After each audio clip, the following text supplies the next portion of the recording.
রফিক ভাই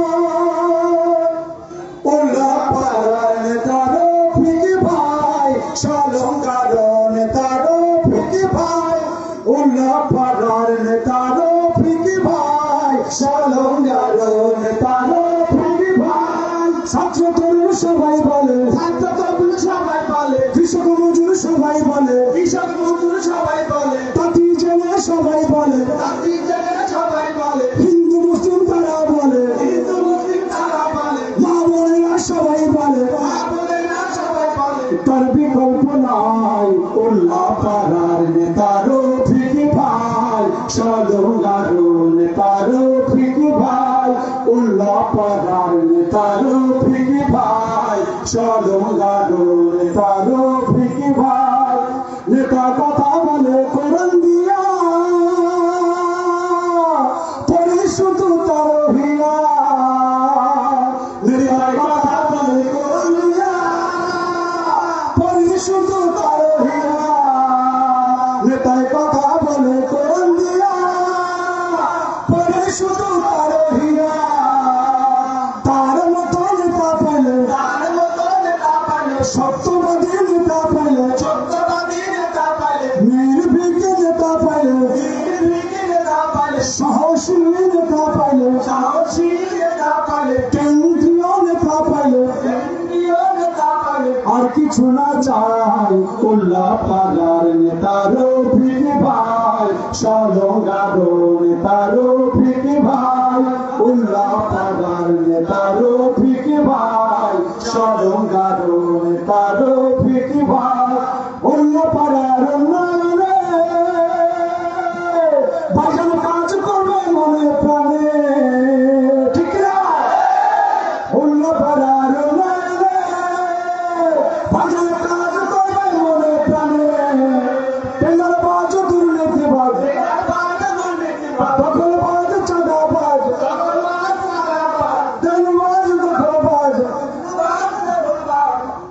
পাবে না কোথায় উল্লাহ পাড়ার নেতা রফিক ভাই সালঙ্কার নেতা রফিক ভাই উল্লাহ পাড়ার নেতা রফিক ভাই সালঙ্কার নেতা রফিক ভাই কেন্দ্রীয় নেতা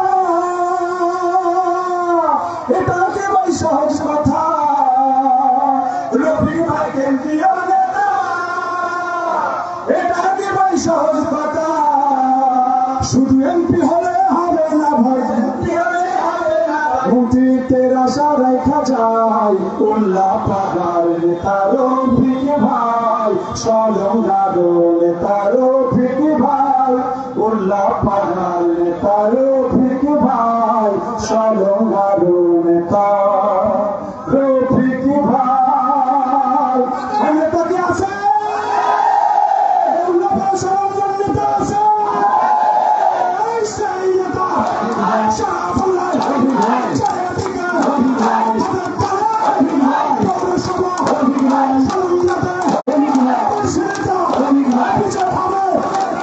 ধন্যবাদ সবাইকে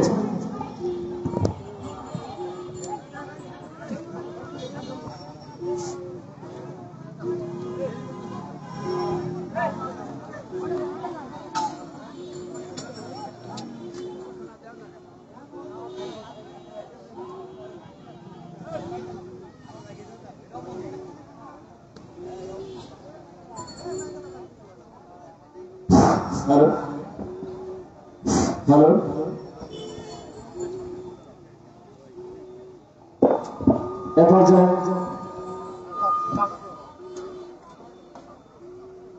আজকে আমরা যাওয়ার অপেক্ষায় অধীর আগ্রহে রয়েছি আমাদের সেই নেতা যিনি সারা বিশ্ব ছড়িয়ে বেড়ান যার একটি কথা একটি সাক্ষাৎকার পাওয়ার জন্য মানুষ অধীর আগ্রহে অপেক্ষা করে যদি উনি ঢাকায় বসে শোনেন উল্লাপাড়ার কোন লোক এসেছে সকল কাজ ফেলে সেই কাজ করার জন্য উদ্গ্রীব হয়ে পড়েন সেই নেতা আমাদের মাঝে উপস্থিত হয়েছেন।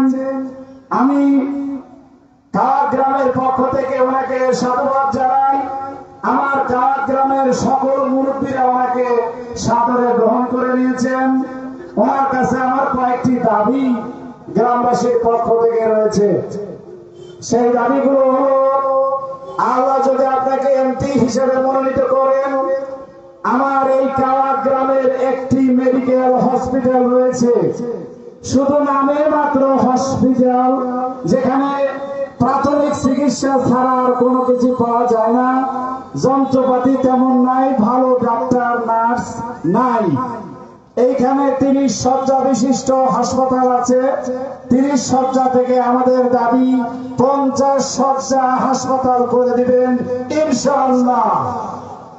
দ্বিতীয় উল্লাপাড়ায় অনেক প্রাথমিক বিদ্যালয় আছে, কিন্তু আমার কাওয়াত গ্রামে একটি মাত্র প্রাথমিক বিদ্যালয়, যেটি অত্যন্ত অবহেলিত, যার একটি মাঠ রয়েছে, মাঠটা সংস্কার নাই, বাউন্ডারি ওয়াল নাই, যেখানে ছেলে মেয়েরা সুন্দরভাবে লেখাপড়া নিশ্চিত করতে পারছে না।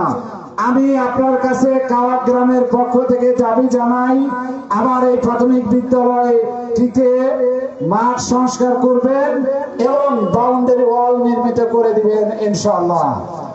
এরপরে আমাদের ঐতিহ্যবাহী একটি ঈদ মাঠ রয়েছে, যেখানে হাজার হাজার লোক ঈদের নামাজ পড়ে। সেইখানে একটি বাউন্ডারি অতীব প্রয়োজন, যে বাউন্ডারিটা ভেঙে দক্ষিণ পার্শ্ব পড়ে গেছে, সেই বাউন্ডারিটা আমরা আপনার কাছে মেরামত করে চাই। এরপরে কাওয়াত গ্রামে 10টি মসজিদ আছে, 10টি মসজিদ আছে। সব মসজিদের সংস্কার প্রয়োজন, কিন্তু 7টি মসজিদ একেবারেই অবহেলিত। সবগুলো মসজিদে আপনি সংস্কার করার জন্য চেষ্টা করবেন।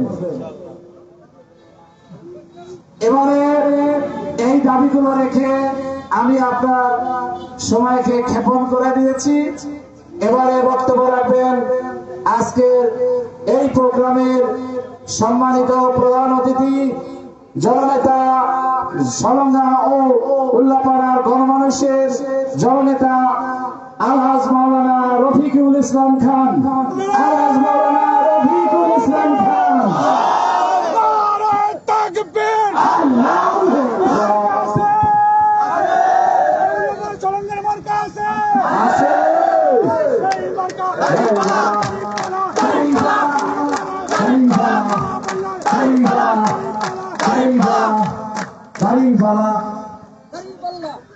আলহামদুলিল্লাহ রাব্বিল আলামিন, আসসালাতু ওয়াসসালামু আলা রাসূলিহিল কারীম ওয়া আলা আলিহি ওয়া সাহবিহি আজমাইন।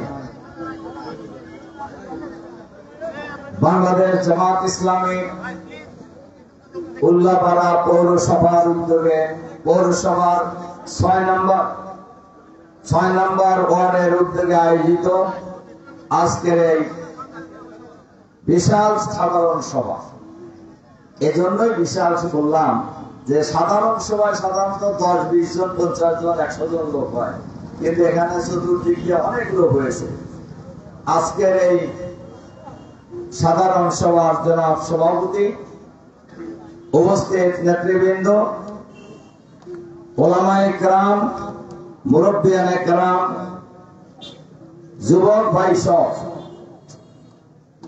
মা এবং বোনেরা, আসসালামু আলাইকুম ওয়া রাহমাতুল্লাহি ওয়া বারাকাতুহু।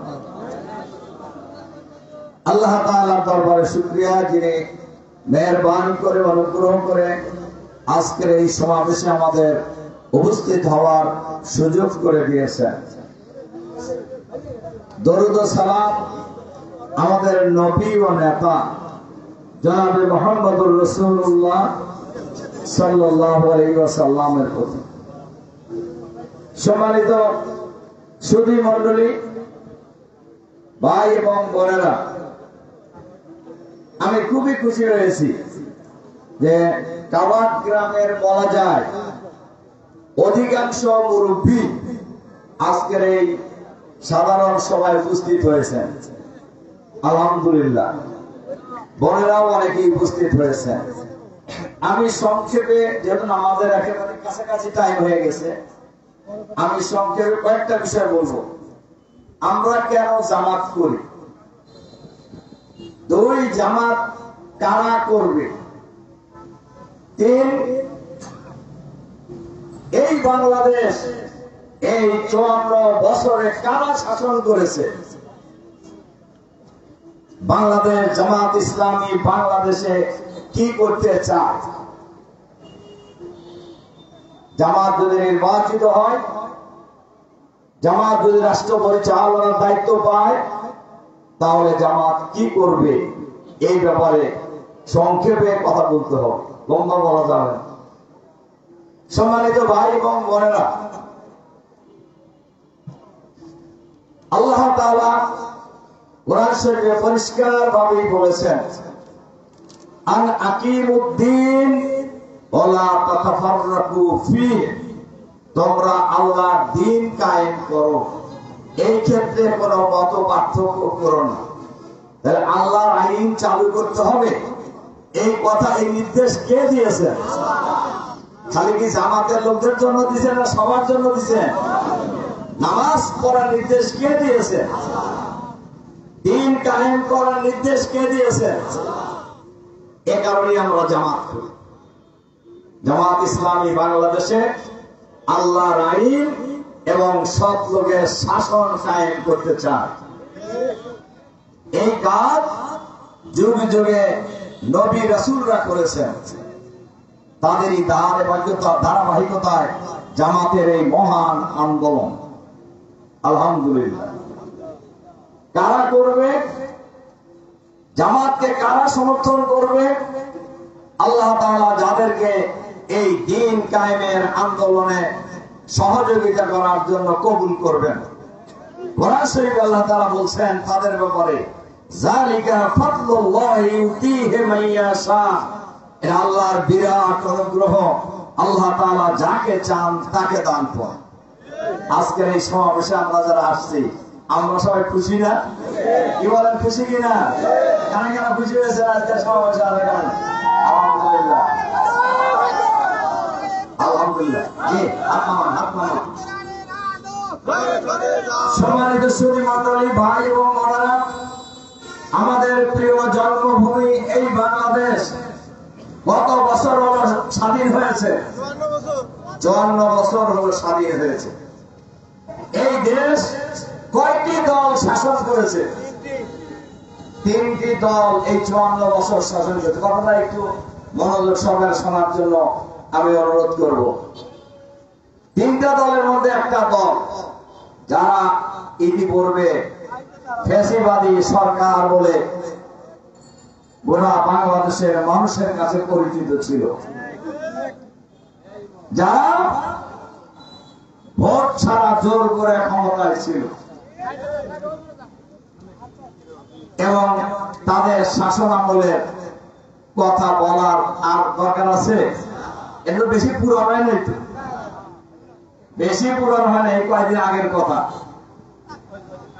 বাংলাদেশের জনগণের ঐক্যবদ্ধ প্রতিরোধের মুখে তারা পালিয়ে যেতে বাধ্য হয়েছে। তবে একটা কথা বলে যায়, অনেকেই ক্ষমতায় যাওয়ার জন্য পাগল হয়ে গেছে, কিন্তু এই সরকারকে বিদায় করার ক্ষেত্রে তাদের ভূমিকা কি ছিল জিজ্ঞাসা করেছে। আমার কথা কি আপনারা বুঝতে পারছেন? রাজনৈতিক দলের নেতৃত্বে ফ্যাসিবাদী সরকারের পতন হয় নাই, কাল কোন রাজনৈতিক নেতার নেতৃত্বেও এই ফ্যাসিবাদী সরকারের পতন হয় নাই।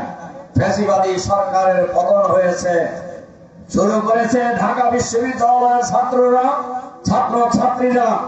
এরপরে ফ্যাসিবাদের বৈশিষ্ট্য হলো কোন প্রতিবাদ তারা সহ্য করতে পারে না, যার কারণে গুলি চালিয়েছে। রোকেয়া বিশ্ববিদ্যালয়ের মেধাবী ছাত্র, ইংরেজি বিভাগের গরিব পরিবারের ছাত্র, যে পরিবারে ক্লাস 5 এর উপরে এই আবু সাইদ ছাড়া আর কোন শিক্ষিত লোক ছিল না। শহীদ আবু সাইদকে গুলি করে হত্যা করার পর গোটা বাংলাদেশের স্কুল, কলেজ, বিশ্ববিদ্যালয়ে রিক্সাওয়ালা, ঠেলাওয়ালা, ভ্যানওয়ালা, বিশ্ববিদ্যালয়ে শিক্ষক, কৃষক, শ্রমিক, মেহনতি মানব সবাই ঐক্যবদ্ধ প্রতিরোধের মধ্য দিয়ে এক পর্যায়ে পদত্যাগ করে তারা পালিয়ে গিয়েছেন। আরেকটি দল অতিরিক্ত দালালি করার কারণে তারা নিজেরা বিলুপ্ত হয়ে গেছে। ওই দলের নাম জানেন তো? জাতীয় পার্টি। ভালো জানেন তো। দেখা আর একটি দল ইতিপূর্বে ক্ষমতায় যখন ছিল, শোনেন ভালো করে, ইতিপূর্বে ক্ষমতায় যখন ছিল তারা বাংলাদেশকে 5 বার দুর্নীতিতে চ্যাম্পিয়ন করেছে। এর কিছু নমুনা 5ই আগস্টের পরে ফ্যাসিবাদী সরকারের পতনের পরে 1 বছরে তারা দেখায় নাই। দেখেছে কিনা? একেবারে বালু খাওয়া, পাথর খাওয়া শেষ। এরা আবার বলে যে আমরা 17 বছর না খায় আছি। আমার কথা কি আপনি বুঝতে পারছেন? একটা কেন্দ্রীয় নেতা, তাদের চেয়ারপারসনের উপদেষ্টা, তিনি বক্তৃতায় বলছেন যে আমাদের কর্মীরা 17 বছর হল ক্ষুধার্ত। আমরা আর পরে সংসার করলাম না। সম্মানিত ভাই এবং বন্ধুগণ, এ কারণে বাংলাদেশের গ্রামে গঞ্জে, শহরে, নগরে, বন্দরে, শাসস্থল থেকে সচিবালয়ে বাংলাদেশের সর্বত্রই নতুন স্লোগান উঠেছে, সব দল দেখা শেষ, এবার দেখবো জামাত ইসলামী বাংলাদেশ। আপনি রিক্সাওয়ালা জিজ্ঞাসা করবেন, ভ্যানওয়ালা জিজ্ঞাসা করবেন, সিএনজি ড্রাইভারকে জিজ্ঞাসা করবেন, একজন কৃষককে জিজ্ঞাসা করবেন, একজন আলেমকে জিজ্ঞাসা করবেন, দেখেন কি বল, আপনারা উত্তর পেয়ে যাবেন। ইতিমধ্যে সর্বশেষ জরিপ হয়েছে ব্রাকের নেতৃত্বে। ব্রাক তো ছিলেন, এরা কি জামাতের পক্ষে না বিপক্ষে? সেই জরিপেও জামাতের সাথে বিএনপির ভোটের ব্যবধান 1.5%। এটা উল্লেখ করার কথা আলাদা, একেবারে সব দুর্বল জায়গায় যোগ করে তো গড় হয়। আমার কথা কি আপনি বুঝতে পারছেন? তো সেই দলের সমর্থন বাড়তেছে না কমতেছে? জামাতের সমর্থন বাড়তেছে না কমতেছে? বাড়তেছে। একটা কমতেছে, একটা বাড়তেছে। এবারে আর একটা বড় খবর, এবারে বাংলাদেশের সকল ইসলামী দল একসাথে আমরা নির্বাচন করবো ইনশাআল্লাহ। আলেম ওলামা, পীর মাশায়েখ, সকল শ্রেণী পেশার ইসলাম পছন্দ ব্যক্তি এবং দেশপ্রেমিক সমমনা দল সবাই মিলেই আমরা ঐক্যবদ্ধভাবে আগামী নির্বাচনে আমরা অংশগ্রহণ করব ইনশাআল্লাহ। জুলাই বিপ্লবের পর বাংলাদেশের জনগণের মৌলিক দাবি ছিল সংবিধানের মৌলিক পরিবর্তন করতে হবে, সংবিধানের মৌলিক সংস্কার করতে হবে। জুলাই ঘোষণা, জুলাই সনদ, সংসদের সংবিধানের আইনি ভিত্তি দিতে হবে, ফেয়ার পদ্ধতিতে নির্বাচন হতে হবে, লেভেল প্লেইং ফিল্ড তৈরি করতে হবে, আইন শৃঙ্খলা পরিস্থিতির উন্নতি করতে হবে। বাংলাদেশের গ্রামে গঞ্জে সকল পর্যায়ের মানুষ যাতে নির্বিঘ্নে ভোটাধিকার প্রয়োগ করতে পারে, এই ধরনের একটি পরিবেশ নিশ্চিত করতে হবে।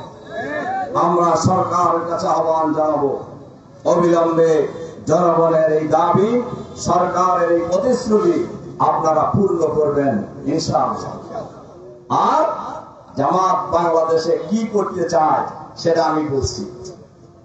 বাংলাদেশ জামাত ইসলামী বাংলাদেশের একটি চাঁদাবাদ মুক্ত সমাজ কায়েম করতে চায়, দখলবাদ মুক্ত সমাজ কায়েম করতে চায়, নৈরাজ্য মুক্ত সমাজ কায়েম করতে চায়, দুর্নীতি মুক্ত সমাজ কায়েম করতে চায়, আধুনিক বাংলাদেশ গড়ে তুলতে চায়, একটি মানবিক বাংলাদেশ গড়ে তুলতে চায়, একটি ইসলামী কল্যাণ রাষ্ট্র গড়ে তুলতে চায়, যে রাষ্ট্র হলে সবার অধিকার নিশ্চিত হবে, কোন বৈষম্য থাকবে না। সাংবাদিকরা আমাদেরকে জিজ্ঞাসা করে যে খান ভাই, যদি জনগণ যদি আপনাদেরকে রাষ্ট্রীয় ক্ষমতা দেয়, আপনারা যদি রাষ্ট্র পরিচালনার দায়িত্ব পান, আপনারা 1 নম্বরে প্রায়োরিটি কি দেবেন? প্রায়োরিটি মানে অগ্রাধিকার কি দিবেন? আমরা প্রথম কথা বলি, আল্লাহ তাআলা যদি জনগণের সমর্থন নিয়ে জামাতকে রাষ্ট্র পরিচালনার দায়িত্ব দেয়, আমরা রাজা হব না, আমরা জনগণকে প্রজা বানাবো না, আমরা দেশের সেবক হব। আমরা ক্ষমতায় যাব না, ইসলামকে আমরা ক্ষমতায় নিব ইনশাআল্লাহ আগামী দিনে। আর আমরা 1 নম্বর প্রায়োরিটি দিব কারাপশন ফ্রি বাংলাদেশ, দুর্নীতি মুক্ত বাংলাদেশ আমরা গঠন করব। বাংলাদেশকে যদি দুর্নীতি মুক্ত করা যায়, আগামী 5 বছরের ব্যবধানে বাংলাদেশ বিশ্বের দরবারে মাথা উঁচু করে দাঁড়াবে। কোন রাষ্ট্রপ্রধান সরকার প্রধানকে ভিক্ষার ঝুলে নিয়ে গ্রাম বিদেশের বাড়িতে গিয়ে বিদেশে গিয়ে ঘুরতে হবে না। আমি অনেক বড় বড় সমাবেশে বলছি, ভিক্ষা করে পোলাও খাওয়ার চাইতে কাম করে ডাল ভাত খাওয়া ভালো। কি বলেন আপনারা? ভিক্ষা করে পোলাও খাওয়ার চাইতে কাম করে ডাল ভাত খাওয়া অনেক ভালো। কাজে বাংলাদেশ স্বয়ং সম্পূর্ণ রাষ্ট্র হবে ইনশাআল্লাহ। 2 নম্বর হলো, আমরা যদি রাষ্ট্র পরিচালনার দায়িত্ব পাই, অনেকেই বলেন আপনারা মা বোন মহিলাদের জন্য কি করবেন? আমরা বলি মহিলারা সবচেয়ে বেশি লাভবান হবে, কারণ মহিলারা হলেন মায়ের জাতি, মায়ের জাতির মর্যাদা সবার উপরে। ইসলাম মাদেরকে অনেক মর্যাদা দিয়েছে। আমরা বলেছি জামাত যদি রাষ্ট্র পরিচালনার দায়িত্ব পায়, মেয়েদের জন্য স্কুল থাকবে, কলেজ থাকবে, বিশ্ববিদ্যালয় থাকবে, মেডিকেল কলেজ থাকবে, ব্যাংকের ম্যানেজার হবে, বিসিএস পরীক্ষা দেবে, আর্মি অফিসার হবে, পুলিশ অফিসার হবে, সচিব হবে, ব্যাংকের ম্যানেজার হবে আমাদের দেশের মেয়েরা ইনশাআল্লাহ আগামী দিনে। কিন্তু আমরা শুধু সেক্টরটা একটু আলাদা করে দেবো, ভালো হবে না খারাপ হবে? তাহলে পুরুষের সাথে ধাক্কা ধাক্কি করে মা বোনদের কোন কাজ সমাজে করতে হবে না। এরকম চান না আপনারা? অনেকেই প্রশ্ন করেন, জামাত যদি ক্ষমতায় যায় অমুসলিমদের কি করবেন? আমরা বলি অমুসলিমরা সবচেয়ে ভালো থাকবে, কারণ ইসলাম অন্যের ধর্মের উপর আঘাত করে নাই কোন সময়। একজন মুসলমান নাগরিক যে সুবিধা পাবে, একজন অমুসলিম নাগরিক সেই সুবিধা পাবে। একজন মুসলমান তার যে ধর্মীয় অধিকার পাবে, একজন অমুসলিম তার সেই ধর্মীয় অধিকার পূর্ণাঙ্গ পাবে। আপনারা দেখেছেন 5ই আগস্টের পরে 8 তারিখ পর্যন্ত বাংলাদেশে কোনো সরকার ছিল না। জামাত শিবিরের লোকেরা হিন্দুদের মন্দির পাহারা দিয়েছে, বাড়িঘর পাহারা দিয়েছে, ব্যবসা প্রতিষ্ঠান পাহারা দিয়েছে, অনেকের মানুষের যারা ক্ষতি করার আশঙ্কা ছিল তাদের বাড়িঘরে স্পেশালি পাহারা দিয়েছে। ইসলাম যদি প্রতিষ্ঠিত হয়ে যায়, জামাত ইসলামী যদি রাষ্ট্র পরিচালনার দায়িত্ব পায়, তাহলে এই সব কাজ করবে রাষ্ট্র, কোন ব্যক্তি বা দলের প্রয়োজন হবে না। আমরা যদি রাষ্ট্র পরিচালনার দায়িত্ব পাই, বাংলাদেশে কোনো বেকার থাকবে না ইনশাআল্লাহ। আমরা বাংলাদেশের 18 কোটি মানুষের 36 কোটি হাতকে আমরা সম্পদের পরিণত করবো আগামী দিনে ইনশাআল্লাহ। পৃথিবীর বহু দেশ আছে আমাদের চাইতে অনেক পরে স্বাধীন হয়েছে, কিন্তু তারা বিশ্বের দরবারে আধুনিক দেশ হিসাবে, উন্নত দেশ হিসাবে ইতিমধ্যেই প্রতিষ্ঠিত হয়ে গেছে। আমরা বাংলাদেশকে তার চাইতেও আরো উন্নত রাষ্ট্রে পরিণত করব ইনশাআল্লাহ, ইনশাআল্লাহ।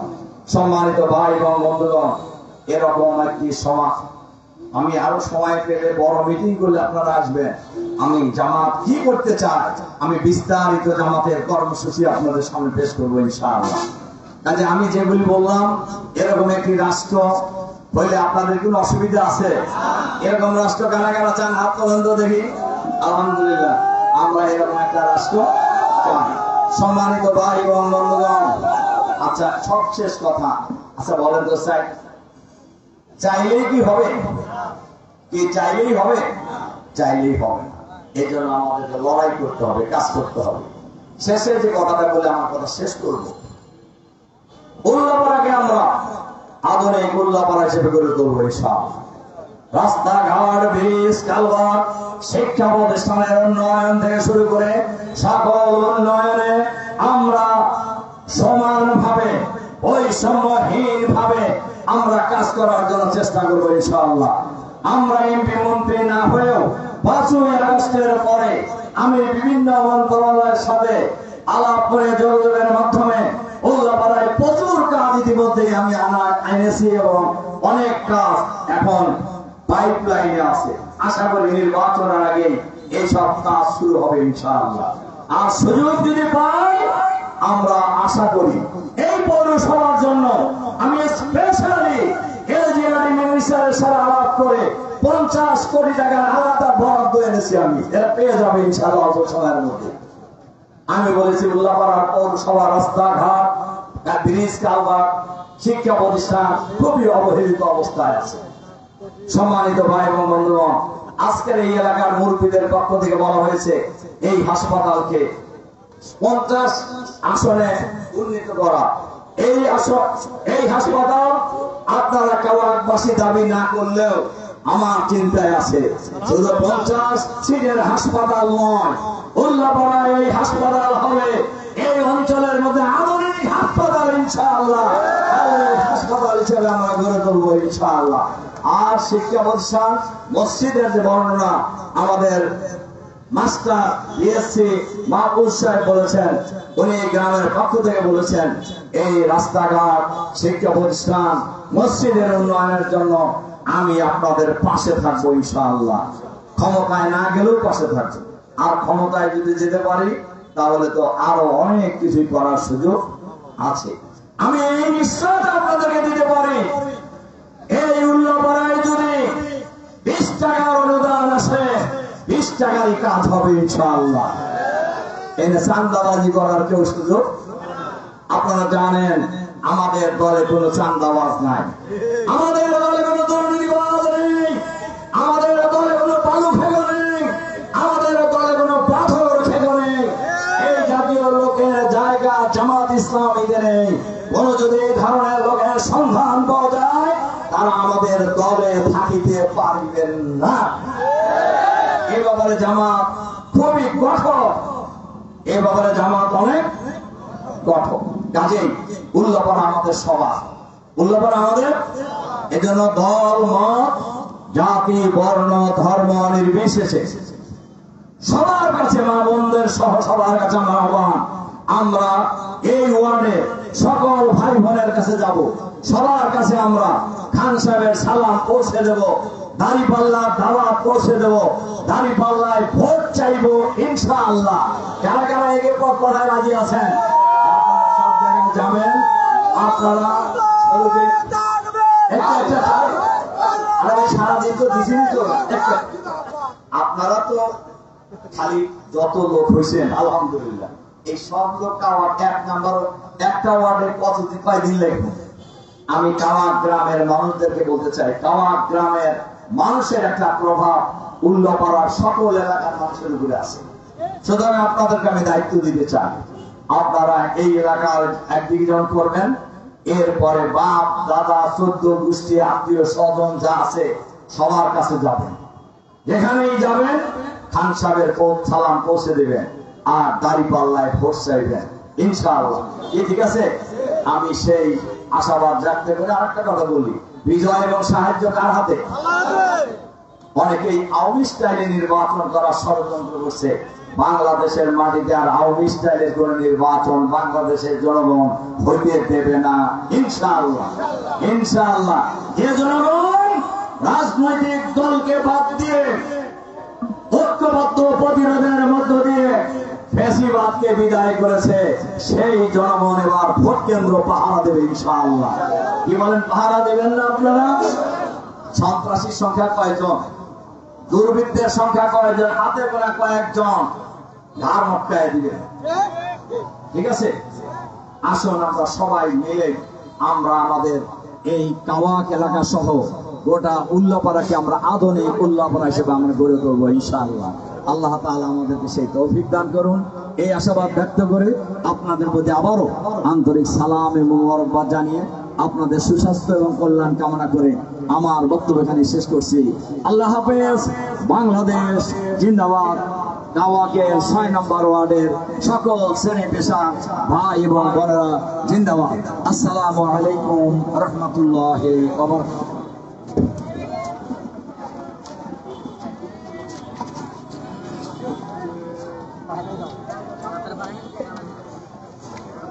আতিক ভাই, আতিক ভাই।